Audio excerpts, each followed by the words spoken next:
Welcome, one and all, to the Revolutionary Wrestling Podcast for our live reactions to AEW Winter is Coming. I am the devilishly handsome outlaw himself, your king of extreme, Phil K.O.E., joined by my indomitable and elated broadcast partner, the one and only. I'm Tony fucking G. Like, share, subscribe. I don't know about elated. Oh, amazing event we just saw. Sure, it was an event. Historic. It was an event. Historic. Okay. So, great way to try and round out 2020, I will say, I guess. I wanted to do this Dynamite specifically before the end of the year because it did shape up to have some pretty impactful matches on it, considering MJF had to defend the Diamond Ring and the world title was on the line. That was really about it, though, when it really came down to it. I mean, they continued some storylines, but the tag titles weren't on the line. They were barely mentioned. The TNT title wasn't even visible on this show. The women's title was a 30-second backstage segment. So I feel like they dropped the ball just a little bit in terms of really making this a special, big episode of Dynamite. So I'm a little disappointed in that regard. In the other regard, the matches, but we're going to go down those. They were something, folks. Yeah. They were quite something. So we had the Battle Royal. Now there was the Wardlow protecting MJF, which was really nice. Hey, Justin. Hey, Justin. Thanks Welcome to the show, sir. Yeah, I got a kick out. Like, when this thing started, I don't even know how many people started out in the ring, but you had, once the smoke cleared a little bit, you had Guevara and MJF both hiding in the corner, ducking down, Wardlow just standing there and posing. I'm like, okay, getting a kick out. But I'm paying attention to three guys not moving more than I'm paying attention to Matt Hardy stumble around the ring. And yeah, that was about it. Miro was in there. Yep. Joey Janela was in there. One of the guys from Private Party was in there. Orange Cassidy was in there. There's nothing happening. What really here. Made this match was like the last 2 minutes of it was about it. Yeah, you didn't need any more than that because you knew what was going to happen. Orange Cassidy hitting Wardlow with the punches, and now we have freshly squeezed Orange Cassidy against MJF. Truly the Rock and Austin of our era. We didn't predict this show because how could you? But I expected MJF to win, but then right as the bell was sounding, the final two will meet. I gave it 3 stars. You gave it 2. You were not. No, I gave it.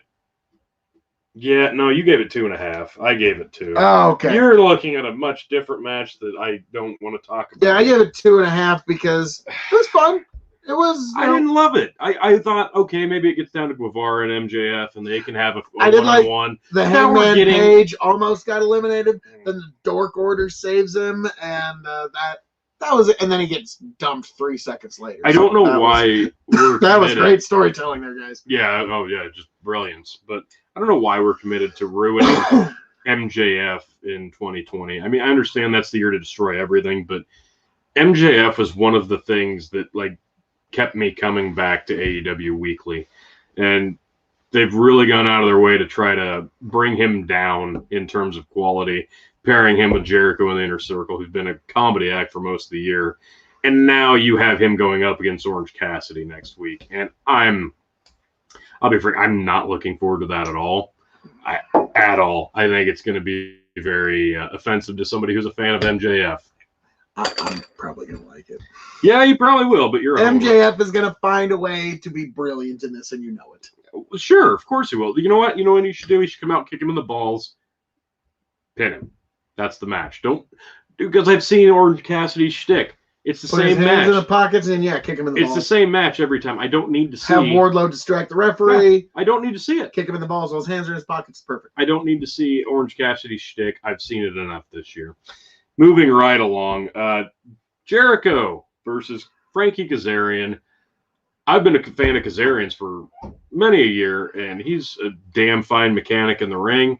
You're going to get a good match out of him. Jericho, as we've been saying for a while now, he will give you a 3-star match no matter what. Well, 2020 is when that all changed, and you'll get a good 2-star match out of him unless the opponent is top shelf. Now, I do want the one thing that really did break it for me was when Jake Hager grabbed the ankle right in front of Aubrey, just buried the ref. She had to dive under the ring and pretend like she couldn't see what was going on. Yeah, she did as best as she could, but I also at one point was like, are we watching a lumberjack match? Because there's a lot of people around ringside. Yeah, and the ref's not doing anything about it. Out, the rest of the inner circle are there. It got really contrived. MJF was thinking about throwing the towel for Jericho. Guevara stops him from doing it. They get in a fight, but you didn't even notice it. Jericho finally gets out of the submission, somehow manages to hit the Judas effect on Kazarian, gets the win. It was best very spinning contrived. Back elbow there is, apparently. Like, John Jones got nothing on Jericho. Oh yeah. No, he's amazing. So I gave it 2. I gave it 2. It wasn't good. It was a very 2-star match. sloppy. We both said 2 at the same time. Weirdly enough, it was like 2-2. Yep. Yeah, I don't know. It's just this inner circle thing has just went from they were a feared faction to comedy act to now they're barely wrestling, and when they do, it's not good. I don't love MJF being handcuffed to it. I hope things change. We'll see with the ultimatum next week. Moving Tony, along. I mean, the inner circle could break up. I mean, there's been some pretty intense breakups. The Beatles breaking up. The breakup of the USSR. Jericho's been involved. The Smashing Pumpkins breaking up. The inner circle breaking up. Like, Tony, this could be Kevin huge. Owens and Jericho breaking up was way more impactful than anything the inner circle will ever do. Sorry, not sorry. Then there was a backstage segment with the Bucks. Oh, it was amazing. Them doing their just amazing mic work that is so compelling and convincing that I almost shed a tear. Then a team called the Acclaimed came out, did some really bad rapping. John Cena is a better rapper. They referenced the Bucks' new book where they're looking at each other's dicks, which was like a joke from the Jim Cornette show, which pretty much every week somebody from AEW chimes in, hey, Jim said this, we got to get him for that. So they got that in. Well, you got him by keep mentioning him on national television. Yeah. You show him. I guess that's their way. If you want to teach me any lessons, AEW, talk about Phil K.O.E. and how awesome he is too. That's how they thank him every week for giving them an extra 200,000 viewers, but I digress. The Hybrid 2 jumps the Bucks from behind in a really bad attack, and then for no good reason, SCU saved them. We'll probably get like a stupid 8-man tag because we just love those in AEW. Britt Baker was up next. Thank God. Yes, she's not the greatest wrestler, but she's a damn fine worker. She went up against Ronda Rousey off Wish.com, Layla Hirsch. It was not a good match. I'm sorry. She did look like a legit, actual grappler, which is nice. That's fine. But you could tell that she's actually got some amateur wrestling or MMA fighting skills. She's trained in some form of actual combat sport, but she was very undersized compared to Baker. Oh, yeah, she's so little. She's very lanky and like tall, where Layla's she's short, stocky. It was like me and Phil, maybe in high school. A lot less robust myself. But, usually size isn't that big of a deal, but stylistically, they didn't match up great, and there was a really bad spot where she flipped Layla over and delivered a side kick to the face, and I'll be frank, you've given me better super kicks. Justin, Chris, there's some good to be found in AEW, definitely some good matches worth watching. I would recommend watching from last year, Cody versus Dustin. 2019 match of the year. Well, your match of the year, but I digress. Well, the match of the year. There's other people with wrong opinions. Yeah, it was still AJ versus Seth Rollins in 2019, but that's fine. Oh. What ended up happening? Britt Baker gets the win. That's the right call. Push her to the moon. She's not the best women's wrestler, but she is a great worker, and that puts her light years ahead of most of the other women in the division. They had to outsource to the NWA women's division to get good women's wrestlers. And, of course, speaking of, Thunder Rosa comes out, and there's a big kerfuffle with her, and Reba, and it's just... I like how she doesn't even sell anything Reba does. Like, Reba, tried to hit it for him. No. Thunder Rosa just like, what are you doing, kid? I'm not selling anything to you. No, you're terrible. No. So yeah, I guess we're gonna have. I'm guessing like a tag match between Layla and Thunder Rosa against Baker and Reba. Thank God. Yeah, it's what we needed. Finally.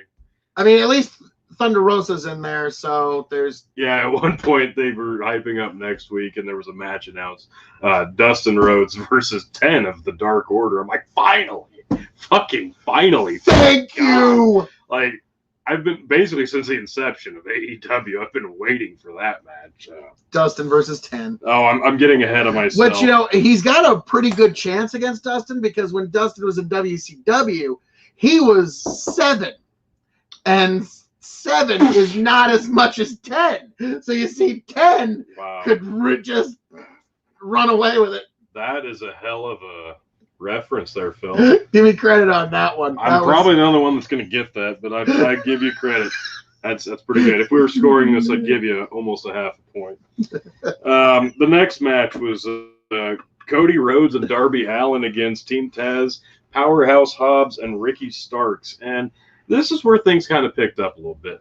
Powerhouse Hobbs turned heel last week or the week before. I'm getting a little lost in AEW's storyline because they do too. But heels and faces don't matter. No, 2 weeks ago he turned heel. He had a match last week. But he changed from Will Hobbs to Powerhouse Hobbs. They had an interesting dynamic because Ricky Starks is a really good worker. He's good on the mic, and he's really pretty fluid in the ring, whereas Hobbs is a powerhouse guy. So, and that's it. He's just powerhouse, that's it. So it was good to have that. Plus you got Cody, who's a great mechanic in the ring, and Darby, who does some really flashy stuff. So there was a good dynamic here. This could have gone a hell of a lot longer. Cody didn't get a ton of time in the ring, but the match itself didn't get overly contrived until afterwards, which is usually not the case for a Cody Rhodes match. Now, here's the thing. What happened after the match, at that point, Arn Anderson comes out, and he bravely starts laying in just Muhammad Ali-like shots. And then he gets held with his arms behind his back and gets kicks and knife-edge chops. He bravely eats every one of them. Then down comes Dustin Rhodes for the save. And Brian Cage comes afterwards. And at that point, I was saying, boy, I don't know why people say Cody matches are a bit busy. But then... Understatement. It all got washed away in a beautiful cleansing wave of Sting. Sting is here. Sting is in AEW. Sting is here. He will get to actually wrestle his retirement match. It is here, folks. You were here to see it. Sting is back. Oh my God. Did you know that Sting was here, Tony? For me, like, Sting didn't impact the match. And he was in the ring with Arn Anderson at the same time. My God. So the match itself, I gave it 3. I'll contain myself. I gave it 3. It was all right. It could have gone a little longer. I gave it a conservative 3.75. Just because, hey, I won't break the 4-star barrier, but 3.75 in terms of impact and even quality. Darby Allin was actually doing quite a bit of good in the ring, and then Sting afterwards. Hold it. Give me the pencil. And he's holding his baseball bat like this while he's staring Cody down. And then he goes and he gets face to face with Darby. Tony, it was Sting. Sting was here. Here was Sting. The gist of Sting coming out was Team Taz is beating the crap out of the Nightmare Family. And all of a sudden you get the standard blackout in the arena, which AEW does basically weekly. It shows a winter scene on the screen. Like some melodramatic music and some scenes. I'm like, who's this? And we just keep watching. I'm like, is it Sting? And literally, like a half a second later, bang, bang, bang, Sting. Here comes Sting. Now, Team Taz is gone. Like, they bailed because it's Sting. So then you've got Arn Anderson, you've got Cody, you've got Dustin, and you've got Darby in the ring in each 4 corner. Sting basically, like Phil said, he gets in the face of each one individually and intimidates them now.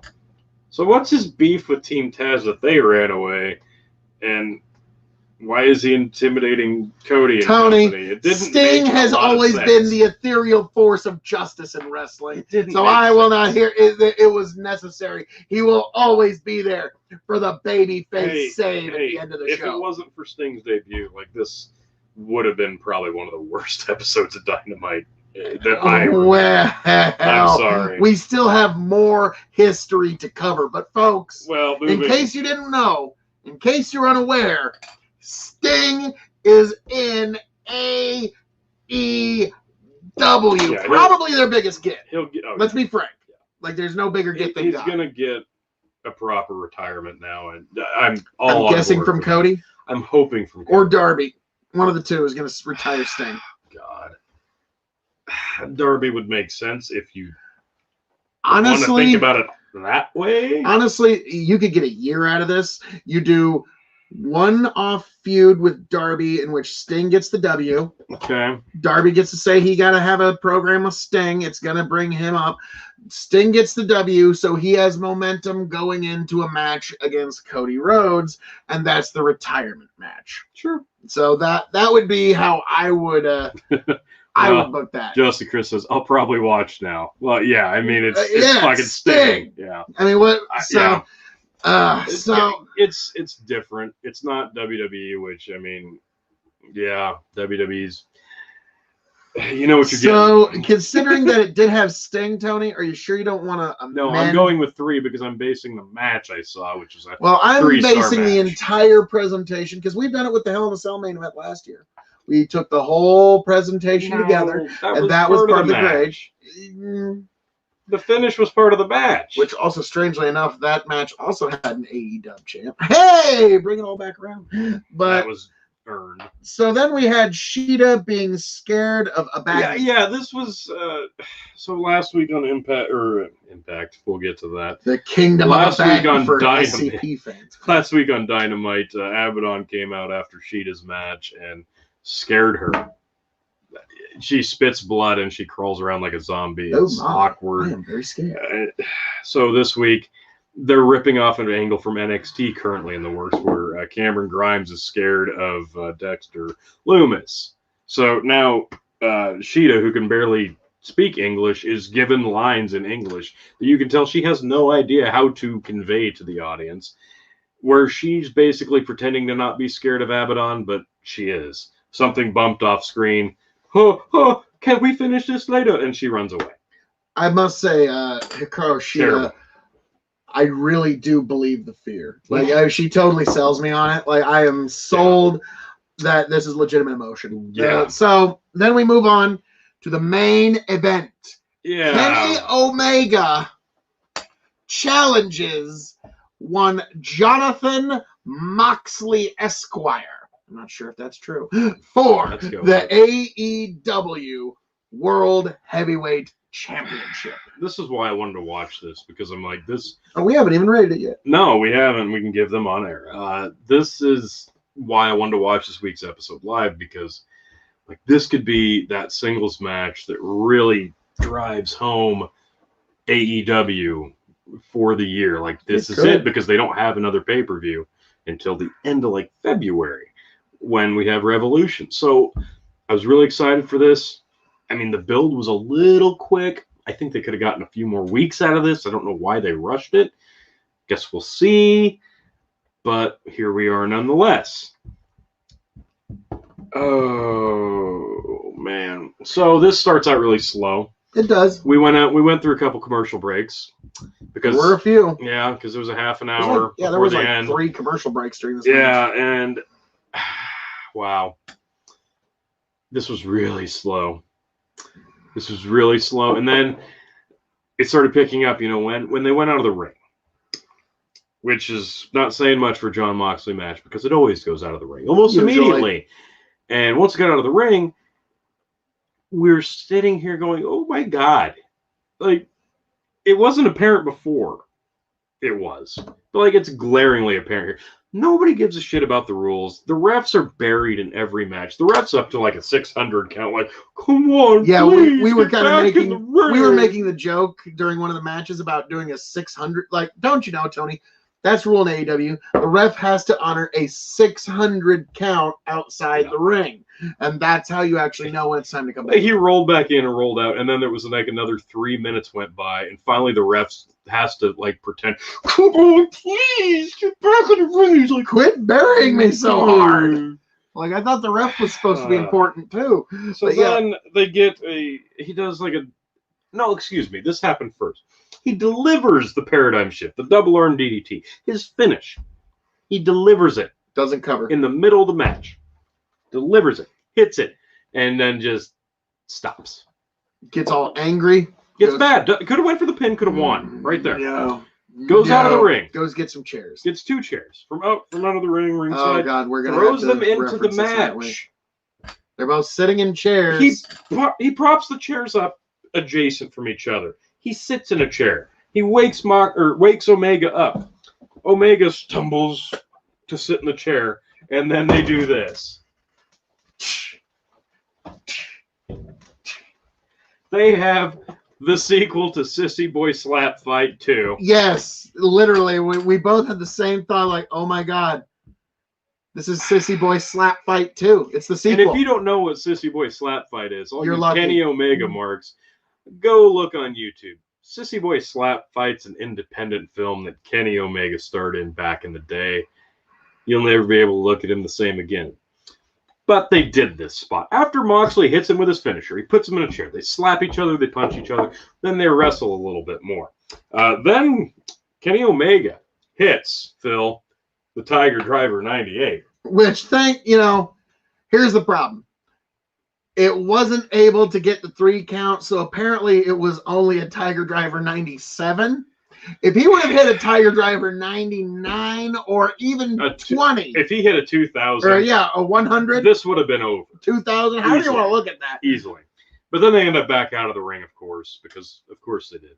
He hits like a double arm suplex to Omega into the ring heater thing, and they called that the paradigm shift because he did it another time in the ring where it's basically just a double underhook suplex. Oh no, he hit a second finisher in the ring before this and got a 2 count. Yep. Then he hits his finisher again ringside into some heating unit, and then they call down extra referees to check on Omega, and then Don Callis, who's on commentary, comes down to check on Kenny Omega. Holy shit, guys. If some guy that was marginally popular during the Attitude Era is on his way to the ring, you know it's serious. This might be like they might even put a Band-Aid on this boo-boo. Okay? Yeah. Like that's Moxley finally gets annoyed with this, grabs Kenny, throws him back in the ring. Don Callis, who used to be Cyrus. Thank you. He's an Impact Wrestling executive now, apparently, in some sort. What was that stable he ran? In WWF? Yeah. It was the Oddities. Also, before that, it was the Truth Commission. There we go. That's the one I was after. Yep, the Truth Commission. And he was Cyrus the Virus in ECW. Yes. Representing the network. Yeah, we had fun. That was a brilliant idea on ECW. Make the network your heel so they'll want to advertise you more. Yeah, because they were doing such a good job of that. Yeah. Anyway, Don Callis is still ringside. And for some reason, he's arguing with the referee. Moxley goes over and hits him. And then, for no good reason, his jacket explodes with rose petals. Yeah, like he's laying there like it's a scene from American Beauty or something. Rose petals everywhere. Petals. So we were kind of joking, like, boy, sometimes these guys really overthink their stuff. Like, and then I'll be laying there in rose petals, and it'll represent the wilting of the flower that is your championship reign, Jon Moxley. Yeah, it got really contrived. Kenny gets the microphone that Callis kind of chucked in, I guess. And then he bleeds everywhere. He bleeds a little bit. Not to change the subject, but when your internet works, I got to say, damn you guys. Fact. Well, I mean, let's be frank. Whether my internet is working, barely working, if you can get even just a few pixels through of my beautiful face, I'm going to look great no matter what. So, thank you for the marvelous praise, sir. So Omega finally busts Moxley open. He hits the one-winged angel. 1, 2, 3. New AEW World Heavyweight Champion, only the third in its inception. And I got to say, timing of the title changes and crownings have all basically been really off. Feel like this should have waited, but then for no reason, Callis and Omega got our attention. Bail. Like they bail out of the arena. I think it was Marvez tries to get in there. What's going on? At this point, when he was this? halfway out the arena, Tony kind of like, oh no, is this going to tie an Impact in some way? I said, I hope they're buying Impact. Maybe that'll make sense. That I'd actually be interested. I don't think Khan is actually going to fork out the cash to buy Impact. Why not? He's forking out cash for. I think he's just going to use his wrestler. Ringside. Like, isn't one of AEW or Impact's big events coming up in January? Isn't Bound for Glory that month or something? That used to be in October. I don't know anymore. I haven't watched Impact in years. Yeah. But so they bail, and I'm guessing that's the actual AEW January event is whatever Impact had. So what they've got coming up, as they're getting into the SUV to bail out on the show, Callis says, tune in this Tuesday to find out the answers. And Marvez is like, but Dynamite's on Wednesdays. And he goes, yeah. And then they leave. Impact. Yep. So now you got to tune into Impact on AEW Impact Axis Invasion. I think they said Axis is what Impact's on. Whatever. So now I've got to find Axis. I'll if watch I have the it. YouTube highlights afterwards. There you go. That's what. So Tony, what do you give this masterpiece? The match of wrestling science and psychology. What would you give this on a 5-star scale? And will you be able to keep it under 5? Easily. I was honestly very disappointed with this match. Like, I wanted this to be my big AEW singles match for the year. I really had high hopes for this. I'm like, finally, like Omega's letting himself and they're letting him be that Kenny Omega from Japan. Like, this could be the fucking start of it. It didn't happen here. It was an okay match. 3 stars. I'm gonna give it 3.5. It was a good match. Yep. Like I said, it could have shifted some more gears. It wasn't even as good as the last time these two guys wrestled. I didn't like that match. I did. I know you Not even Dave Meltzer liked their death match. Well, good for Dave. He finally called something honestly. I wish he'd start doing that. Yes. Oh, you get nothing but honesty here. Dave, he's just going to basically try and keep himself relevant. So, oh, snap. Is he even doing that? Mixed results. 50-50. But also, T, you're going to need to refill your glass for this because we also, folks, have some unfortunate news that we need to... this broke earlier today. And it broke our hearts. The passing of one Pat Patterson, the first ever Intercontinental Champion. The brainchild behind the Royal Rumble match. One of the brainchilds behind the Attitude Era. Yeah. One of the great on-air stooges, him and Gerald Briscoe. An on-air staple of old school wrestling during its heyday. Yes. In the 90s, the Attitude Era. And the winner of the prestigious Rio de Janeiro tournament to crown him Intercontinental Champion. Yeah, Pat Patterson, who was unfortunately here because of some, let's just assume, under the table 401k envelope handing off, I'm guessing. Well, he had cancer, so he was stepping away. That's unfortunate. He succumbed to that, but Mr. It was Patterson, still an unfortunate way that they released him, and then, of course, this tragic loss in the wrestling world. Yeah, it's a loss for all of us, but to you, Mr. Patterson, thank you for all the memories, sir. Indeed.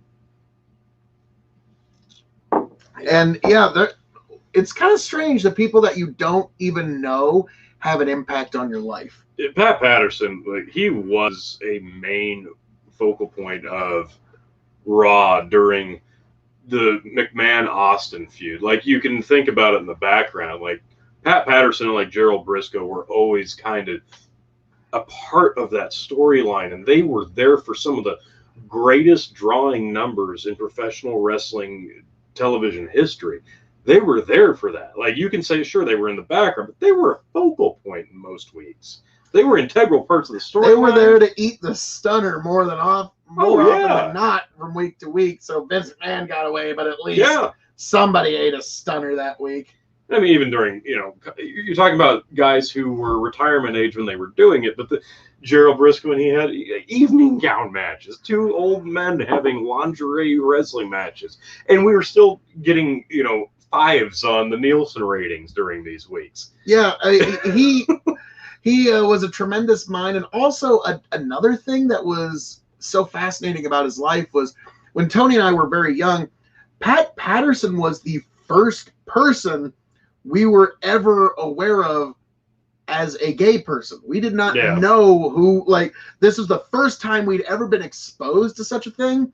Yeah, and Pat was just such a beloved person, and it was one of those, if you were smartened up in the industry just enough, you would know about it, but it was an open secret. Yeah, if you were an internet smart like we were during the infancy of the internet and the wrestling relevancy to it, we knew it, but we also understood it was just something that wasn't discussed, because even back then it wasn't something you talked about openly, and people kind of respected that it wasn't something that he was waving a flag about. Yeah, and he kind of kept it to himself, but like I said, it was an open secret, and it was the first time we were ever... He wasn't ashamed of it. Us, a couple of Midwestern folks were ever even exposed to, we're in a town at the time, less than 2,000 people. Yeah. So it was, just a different concept to us that there, that was the first time we were aware that there's other paths that other people take to try to attain happiness. Yeah, to say we lived a sheltered life is a bit of an understatement. Yeah, and he was...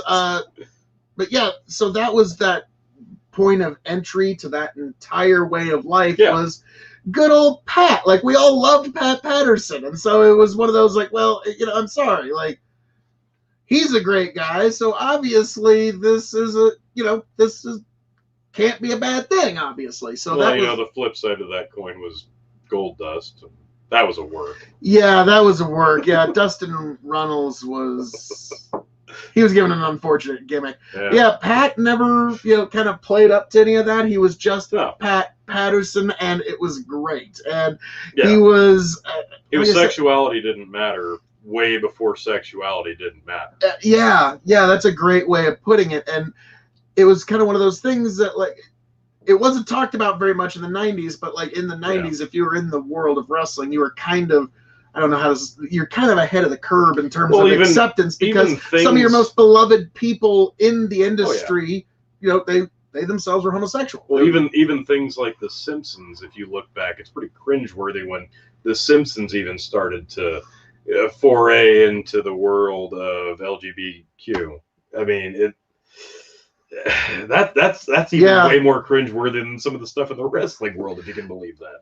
I can, because I watched it all. So, Pat, you lived an interesting life that touched and influenced a lot of people that you would have never known or never met. I don't remember hearing, if you listen to shoot interviews or podcasts from the wrestling world, have you ever heard anybody say anything bad about Pat Patterson, or has it always been Pat was one of the most laid-back, approachable, knowledgeable, and influential people that they had the pleasure of He was the finish guy. If you needed to know how to get the best finish, to get the best reaction, Pat Patterson was, even Vince McMahon trusted Pat Patterson above all else.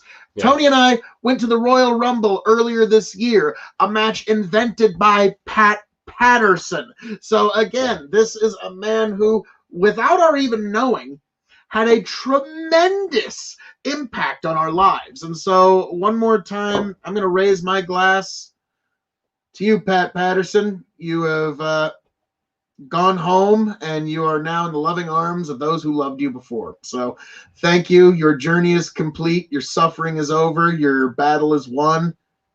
Thank you, Mr. Patterson. Legend.